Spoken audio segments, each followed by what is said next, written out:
ಜಮೀನು ವಿವಾದ ಹಿನ್ನೆಲೆ ಯುವಕನ ಮೇಲೆ ಮಾರಣಾಂತಿಕ ಹಲ್ಲೆ ನಡೆದಿದ್ದು ಶ್ರೀನಿವಾಸಪುರ ಪೊಲೀಸ್ ಠಾಣೆಯಲ್ಲಿ ಈ ಸಂಬಂಧ ದೂರು ದಾಖಲಾಗಿದೆ. ಶ್ರೀನಿವಾಸಪುರ ತಾಲೂಕಿನ ಬೈರಪಲ್ಲಿ ವಾಸಿ ಕಾರ್ತಿಕ್ ಎಂಬ ಯುವಕನ ಮೇಲೆ ಅದೇ ಗ್ರಾಮಕ್ಕೆ ಸೇರಿದ ಸೋಮನಾಥ ರೆಡ್ಡಿ ಹಾಗೂ ವೆಂಕಟರೆಡ್ಡಿ ಅನ್ನೋರು ಜಮೀನು ವಿವಾದದ ಹಿನ್ನೆಲೆ ಮಾರಣಾಂತಿಕ ಹಲ್ಲೆ ಮಾಡಿದ್ದಾರೆ ಅಂತ ಕಾರ್ತಿಕ್ ಶ್ರೀನಿವಾಸಪುರ ಪೊಲೀಸರಿಗೆ ದೂರು ನೀಡಿದ್ದಾನೆ.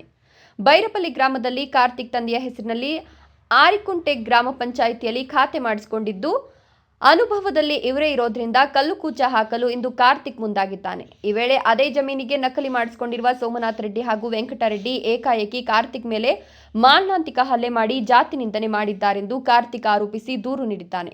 ಹಲ್ಲೆ ವೇಳೆ ಗಾಯಗೊಂಡಿದ್ದ ಕಾರ್ತಿಕ್ ಶ್ರೀನಿವಾಸಪುರ ಸರ್ಕಾರಿ ಸಾರ್ವಜನಿಕ ಆಸ್ಪತ್ರೆಯಲ್ಲಿ ಚಿಕಿತ್ಸೆ ಪಡೆದು ಹೆಚ್ಚಿನ ಚಿಕಿತ್ಸೆಗೆ ಕೋಲಾರ ಜಿಲ್ಲಾಸ್ಪತ್ರೆಗೆ ತೆರಳಿದ್ದಾರೆ.